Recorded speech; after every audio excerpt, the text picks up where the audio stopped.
Hi, and thank you for joining us for Criminally Listed Presents Into the Killing after our short hiatus. In this week's episode, we'll be discussing a murder that had no shortage of suspects, but it would take decades before a very clever detective ultimately solved the case. The case we're covering today happened in a city with a name that doesn't seem like it would be the site of a horrific murder. That city is Pleasanton, California, which is in the East Bay region. In fact, murders were uncommon there. Between 1945 and 1984, there had only been 5 murders in Pleasanton. It's a wealthy city, and it's home to the headquarters of over a dozen major corporations. This includes Oracle, Safeway, and Gap Incorporated. At the 1980 census, the city had a population of about 35,000 people, but the city was growing rapidly. In 1990, its population was over 50,000 people.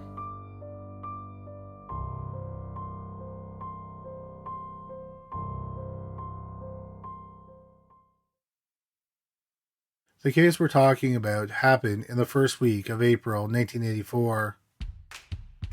The number one song in America was Footloose by Kenny Loggins. The top movie at the box office was the comedy Police Academy. That week, President Ronald Reagan called for an international ban on chemical weapons. In the spring of 1984, Tina Faelz was 14 years old, and she lived with her mother, Shirley, and her 8-year-old half-brother, Drew. Shirley worked at a 7-Eleven and cleaned houses on the side. Tina was a quiet teenager and didn't stick out too much at school. But for some reason, she got some unwanted attention from a group of girls who decided to torment her. Often, the girls would bully her on the bus. Tina planned on finishing out the year and then transferring schools. On the morning of April 5th, 1984, Shirley drove Tina to school, and then Tina was planning on walking home at the end of the day. April 5th was an unusual day at Tina's high school. A teacher found a 16-year-old freshman named Stephen Carlson locked inside a dumpster. He had been in there for about 15 minutes. When Stephen got out, he was covered in food and other garbage. The teacher noticed that Stephen smelled like alcohol. The teacher told Stephen to go to the principal's office. Instead, Stephen walked off the school campus towards his home. It turned out that a sophomore named Rob Tremblay had brought alcohol to school that day, and several students had gotten drunk. They said that Stephen had started acting obnoxious, so several young men locked him in the dumpster. At lunch, a group of 4 or 5 girls threw rocks at Tina. They told her they were going to beat her up at the end of the day. When classes were over, Tina was supposed to go to detention. Tina got detention because she was frequently late for classes in the morning. She was often late because she was avoiding the girls who were bullying her. That afternoon, Tina didn't end up going to detention. After school, Tina was seen walking towards her home. Several students would take a shortcut near the school that involved walking through a long drainage pipe that led to a gully that went under Interstate 680. Tina was one of those students who often took the shortcut. It was a fast way to get from the school to the neighborhood where Tina lived with her family. Shortly after 3 p.m., a truck driver was driving on Interstate 680, and he happened to look in the gully near the drainage pipe. He saw someone lying motionless. He decided to circle back to get a better look. When he did, he saw the body of a young woman covered in blood. He got back into his truck and they went looking for a payphone. He came across a police officer, and the officer used their radio to report the discovery of the body. Several students also came across the body and they called 911. Officers arrived in the area not long afterward, and it was clear that the young woman was dead.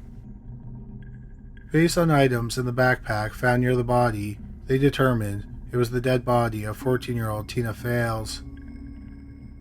It was clear she had been stabbed dozens of times. The medical examiner would later determine that she had been stabbed 44 times in the back, neck, and face. She had not been sexually assaulted. She also had not been robbed. In a tree above the body was a purse. An officer retrieved it. Inside the purse were items that indicated it belonged to Tina. We're just going to take a short break to bring you a word from our sponsor, Axon Taser. If you listen to some of our podcasts or watch some of our videos, you'll know that the world can be a scary place, and I'm sure, like me, you'd want to keep your family safe.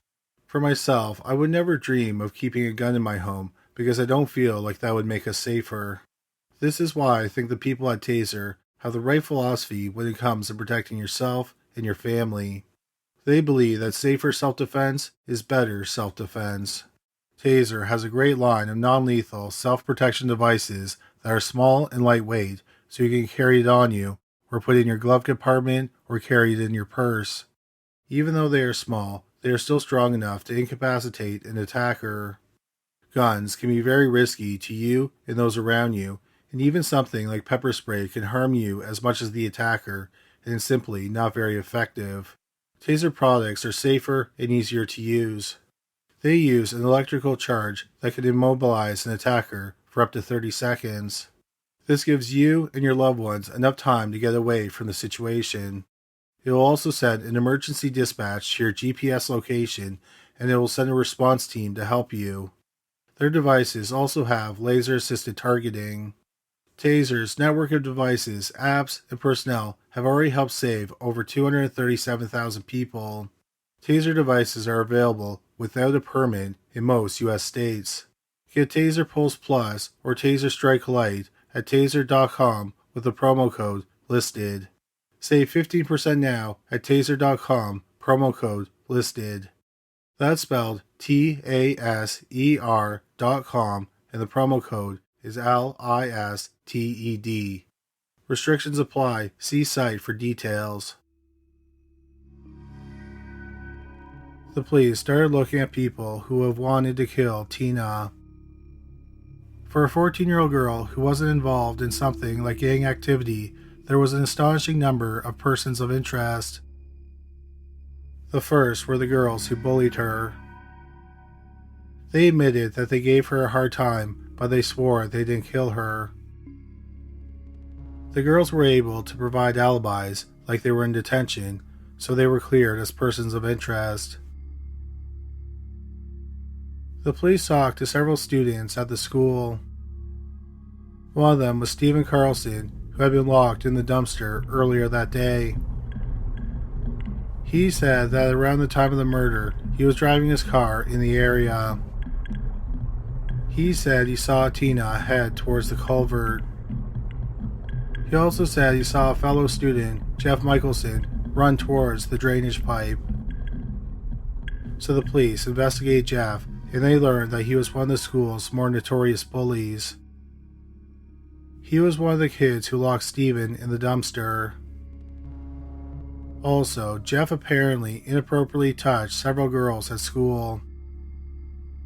Perhaps most damning was that Jeff was known to carry a hunting knife.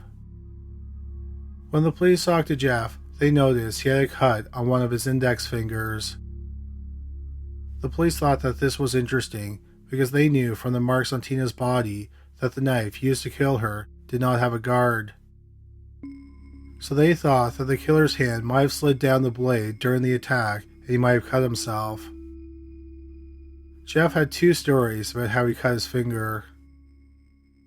He first told the police that he worked at a pizzeria and he cut his finger on a pan. When he was asked about it later, he said that he cut it replacing a hood vent at work. Because of the two conflicting stories, the police ended up getting a search warrant for Jeff's home. They found 2 hunting knives. They were tested, and no traces of blood were found. But the police didn't feel like they had enough to arrest Jeff. And the police didn't think that a student was capable of committing such a violent murder.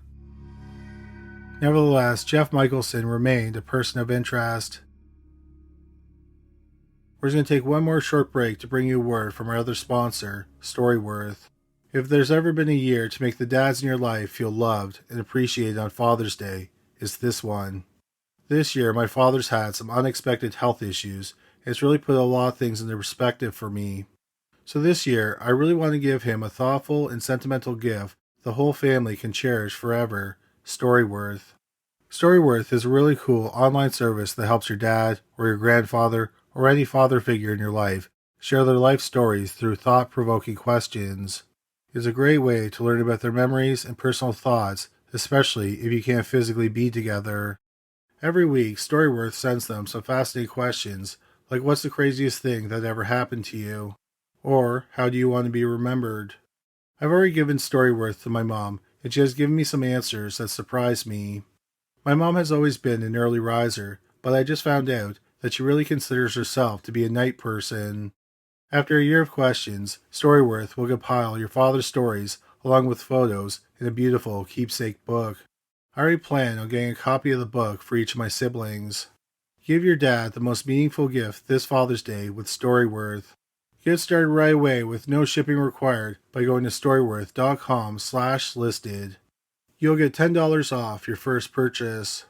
That's storyworth.com/listed for $10 off. The police moved on and investigated other persons of interest. One of them had been dating Tina's mother, Shirley. His name was Keith Fitzwater. They had dated for 2 years, but Fitzwater had recently moved out. He had started to drink a lot, and he had a bad temper. Shirley's friends and family thought he was abusive, but Shirley denied that. A few days before the murder, Tina had yelled at Fitzwater to leave her mother alone. On the day Tina was murdered, Fitzwater was at work. When he found out that Tina had been murdered, his boss drove him over to Shirley's home. Before he got dropped off, he handed his boss a knife and told him to hold on to it for him. When Fitzwater was asked about this, he said it would not have been appropriate for him to bring the knife into her home. But since Fitzwater was at work when the murder was committed, he was cleared as a person of interest. Another person of interest was a friend of Fitzwater named John Anderson. Anderson had served in Vietnam, and he was known for his violent outbursts, especially when he drank. One night, he was at Shirley's home, and he was very intoxicated. He went into Tina's room several times that night. He did not physically hurt her, but he did scare her. But the police were able to eliminate Anderson as a suspect because he had an airtight alibi. Another suspect emerged 5 days after Tina was murdered.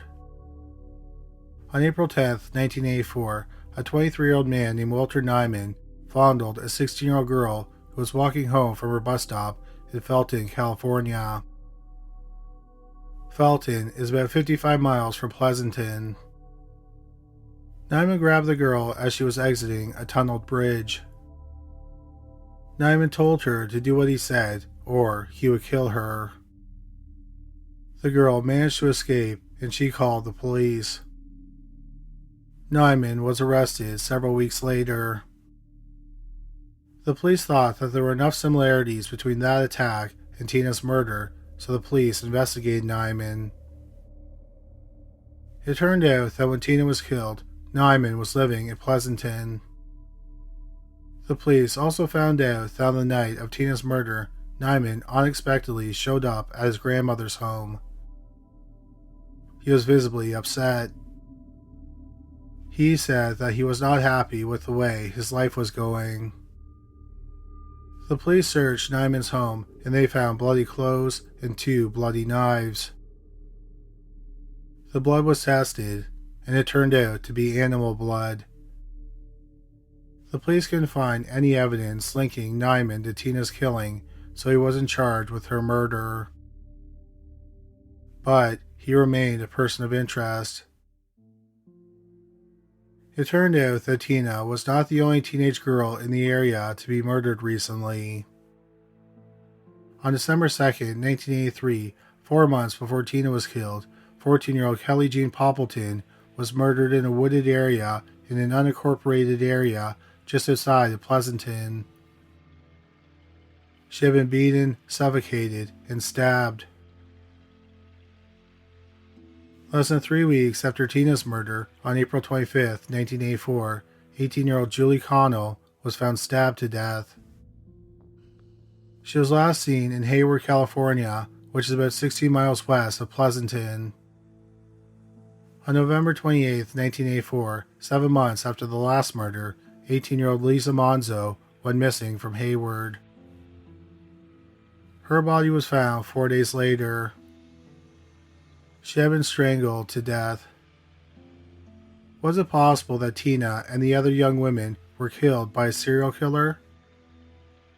The police thought it was possible. Sadly, no arrests were made in any of the cases in the years after the murders. On January 30th, 1989, 13-year-old Eileen Mishoff vanished as she was walking from her middle school in Dublin, California, to her skating coach's home. She was last seen walking along a ditch which kids use as a shortcut. It was about 5 miles from where Tina was killed. Eileen was never seen again. It turned out that Eileen attended the same middle school that 2 of the murdered girls attended years earlier, Kelly Poppleton and Tina Faelz. Like the other cases, Eileen's case went cold. In the mid-1990s, DNA technology started to be used more frequently by police departments in the United States. In 1994, DNA evidence proved that a 35-year-old man named Michael Ide killed 18-year-old Lisa Monzo. When the connection was made, Ide was serving a life sentence in Washington for raping and murdering a 66-year-old woman. After he was linked to the murder of Monzo, he became a suspect in the murders of Kelly Poppleton, Julie Connell, and Tina Faelz. However, no evidence connected him to those 3 murders. But one person who was sure that Ide was the killer was Tina's mother, Shirley. In fact, she was sure she had even met Ide. She thought that they had met at a barbecue a few years earlier. She looked through her photo collection and she found a photograph of a man she was sure was Ide. But it turned out that the man in the photograph was not Ide. In November 1996, Ide was convicted of Lisa Monzo's murder. The following year, he was sentenced to death. As we mentioned before, no evidence linked him to the other murders, so he wasn't charged, but he remained a person of interest. On December 2nd, 1997, there was another murder of a young woman. 22-year-old Vanessa Lee Sampson was kidnapped less than half a mile away from where Tina had been stabbed to death. Sampson's body was found over 200 miles away in Lake Tahoe 2 days later. She had been strangled to death. The people responsible for her murder were James Anthony DeVeggio and Michelle Lynn Michaud. The couple was arrested the day after the body was found for a different crime. The couple were on a spree where they would kidnap, torture, and rape women. They had committed 6 rapes before they kidnapped Sampson. Besides the location where Sampson was kidnapped, something else caught the attention of the investigators regarding James DeVeggio. DeVeggio had attended the same high school as Tina, but he went there 7 years before Tina did. Also, DiVeggio's parents lived close to the crime scene. In fact, his family's backyard backs onto the creek where Tina was killed. DiVeggio was familiar with the area where Tina was killed. At the time of Tina's murder, DiVeggio was living in Livermore, which is about 6 miles from Pleasanton. His wife said he was drinking heavily and using meth at the time, but no evidence was found that connected him to Tina's murder. So he was added to the list of persons of interest. DiVeggio and Michelle Lynn Machad were convicted of killing Vanessa Sampson, and they were both sentenced to death. In 1996, another murder of a young woman was solved. DNA linked a man named Robert Rhodes to the murder of 18-year-old Julie Connell. Rhodes' DNA was entered into a database after he was arrested in 2016 for kidnapping, torturing, and stabbing to death an 8-year-old boy named Michael Lyons in Yuba City, California.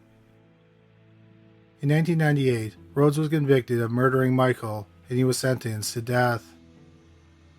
In the spring of 2007, Rhodes was convicted of killing Julie Connell, and once again, he was sentenced to death. Rhodes was considered a person of interest in Tina's murder, but no physical evidence connected him to the killing, just like every other person of interest. That left 2 unsolved murders and 1 unsolved disappearance, the murders of Kelly Poppleton and Tina Faelz, and the disappearance of Eileen Mishloff. In December 2002, the police interviewed James DiVeggio, who killed Vanessa Sampson. They asked him if he murdered the 3 girls. He claimed he didn't, but he did suggest a suspect. He said it was his friend, Walter Nyman. As you may remember, Nyman was arrested after he attempted to rape a 16-year-old girl 5 days after Tina's murder. The police thought that this was very interesting. Nyman had never been ruled out as a person of interest, but no physical evidence connected him to the murder. So, even after interviewing James DiVeggio, the murders and the disappearance remained cold. Tina's murder deeply affected her mother, Shirley, and her half-brother, Drew. Shirley was never the same mentally afterward. Drew became terrified that whoever killed his sister was coming to kill him. He ended up phoning the police several times because he heard strange noises in the backyard. They were both hoping that one day the case would be solved. In the mid-1990s, a woman named Dana Savage joined the Pleasanton Police Department. In 2004, she became a detective. In late 2007, Detective Savage was pregnant, so she couldn't do field work or have contact with suspects. So she started looking through cold cases. One of those cases was the murder of Tina Faelz. Detective Savage examined the crime scene photos and something caught her eye. It was Tina's purse in the tree. She wondered, how did the purse get up there? She thought that when Tina was being attacked, she wouldn't have thrown it there. She thought instead Tina probably would have used it to fend off her attacker. So she thought that the killer threw it into the tree. That meant he was probably the last one to touch it. The purse had been examined for fingerprints, but had never been examined for blood. The police always thought that the killer probably cut himself during the frenzied attack on Tina. Her body didn't show any signs that the knife used in the murder had a guard on it. So the police always thought that the killer's hand might have slid down and he cut himself. They had examined other evidence like Tina's clothes or backpack for the killer's blood and found nothing. So Detective Savage wondered, could there be any traces of the killer's blood on the purse? In August 2008, Detective Savage had the purse submitted for examination. The crime lab didn't have the equipment to look for such small traces of blood, so they sent it to the FBI. It took 2 years before the purse was examined. When it was examined, 4 tiny bloodstains were found on it. In March 2011, Detective Savage received a phone call from the FBI. They had found a match to the DNA on the purse. So, whose blood was it? To review, there were several persons of interest. The first was Jeff Michelson, who was considered a bully and carried a knife. He also had a cut on his index finger and didn't have a clear story as to how he cut his finger. Another person of interest was Walter Nyman, who was arrested for attempting to rape a 16-year-old girl 5 days after Tina's murder. There was also Michael Ide, who murdered 18-year-old Lisa Monzo in November 1984, about 7 months after Tina was killed. Another suspect was James DeVeggio, who kidnapped 22-year-old Vanessa Sampson about half a mile away from where Tina was stabbed to death. Finally, there was Robert Rhodes, who murdered 18-year-old Julie Connell nearly 3 weeks after Tina was killed. From her investigation, Detective Dana Savage thought it was going to be one of 2 men. She thought it was either going to be Walter Nyman or James DeVeggio. She was surprised to hear that the DNA had been linked to a man named Stephen Carlson. She remembered the name, but who exactly was Stephen Carlson? We mentioned Stephen Carlson at the beginning of the podcast. Do you remember who he was? He was the 16-year-old boy who got locked in the dumpster on the day Tina was murdered. He was also the person who said he saw Jeff Michelson in the area where the murder was committed. The investigators then took a closer look at Stephen Carlson. Stephen was born in December 1967. He was the second of 4 children. Like Tina, Stephen was bullied by kids at school. Many people thought he was weird and creepy. In middle school, he was given the nickname Creepy Carlson. Although he was never diagnosed, many people said, in hindsight, he probably had ADHD. He was known to act inappropriately around girls. For example, he chased one of his sister's friends around the pool while he was naked. Another time, he entered a neighbor's home while a teenage girl was showering. He went into the bathroom and flung open the shower curtain. One of Tina's friends accused Stephen of raping her multiple times. She said that one time he brought a group of boys to rape her.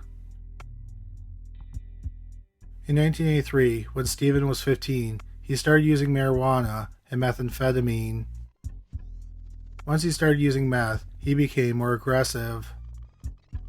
One day, he got in a fight with another boy at school, and the teacher who broke it up thought that Stephen would have killed the boy had he not intervened.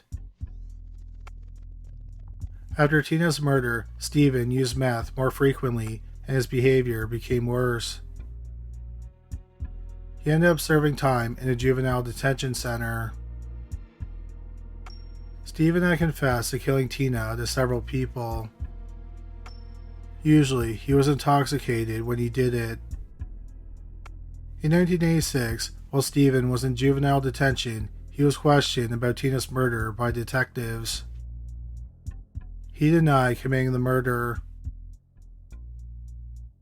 In the summer of 1989, 22-year-old Stephen attempted to rape a 13-year-old girl. He was convicted of lewd and lascivious acts on a child, and he was sentenced to 3 years of prison. He served a little less than 2 years. When he was released, he had to register as a sex offender. Stephen continued to do drugs and drink heavily. He was in and out of jail, usually for not registering as a sex offender. In December 2010, Stephen was homeless in Santa Cruz, California, and he was arrested for possession of meth. He was forced to give a sample of his DNA and it was submitted to CODIS. In July 2011, after his DNA was linked to Tina's murder, Stephen was interviewed by detectives. They told him they were there to question him about Tina's murder, and he started dry heaving. But he denied committing the murder. Nevertheless, he was arrested for Tina's murder in August 2011. Since Stephen was 16 when the murder was committed, his lawyer argued that he should be tried in juvenile court. Stephen Carlson's trial was supposed to start on February 13, 2014, but it got pushed back to October 2014. Tragically, Tina's mother, Shirley, died on the day the trial should have started at the age of 66 from a heart attack. Stephen Carlson's trial started 3 years after he was arrested on October 14, 2014. The trial lasted 2 weeks. The jury deliberated for about a day. 30.5 years after Tina Faelz's murder, Stephen Carlson was found guilty of first-degree murder. He was sentenced to 26 years to life. In January 2017, his conviction was reduced to second-degree murder. It was determined that the prosecution had not proved premeditation. With the reduced conviction came a new sentence. He was sentenced to 16 years to life in prison. Even after Stephen Carlson was convicted, he maintained he was innocent. Then in 2020, he sent several letters to Tina's family and one to Tina herself, where he takes responsibility for the murder and he apologizes. He wrote, "This letter of my deepest apologies is way overdue. I was living in denial for many years, not being able to believe or take responsibility for brutally murdering you on that day of April 5th, 1984. I want you and your family to know you did absolutely nothing to deserve what I did to you. That's what makes this murder so callous and horrific." He also wrote about what he was feeling on the day of the murder. He wrote, "I remember being full of rage at the way all my classmates were laughing at me and the damage my parents' room was in and how my dad was going to whip up on me after they found out about the party I threw. Everything happened so fast. I remember going to the kitchen and grabbed a butcher knife. I walked across the street into the field at the gully. That's where at the time was Tina Faelz. I don't remember the stabbing motions. I just remember standing over her bloody body holding a bloody knife." Stephen Carlson is currently serving his sentence at the California Correctional Institution in Tehachapi, California. He'll be able to apply for parole in 2023. In this episode, we talked about the murders and disappearances of several young women. 2 of the cases we mentioned remain unsolved. The first one is the murder of 14-year-old Kelly Poppleton. She was strangled, beaten, and stabbed to death in December 1984 just outside of Pleasanton. We also talked about the disappearance of 13-year-old Eileen Mishloff. She disappeared from Dublin, California in January 1989 and has never been seen again. One question you may have is Stephen Carlson responsible for either one of those crimes? What is known is that Stephen was not responsible for the disappearance of Eileen. That's because he was in prison at the time she disappeared. No evidence connects him to Kelly Poppleton's murder, and he's never been publicly identified as a person of interest. Both Kelly and Eileen's cases are considered cold.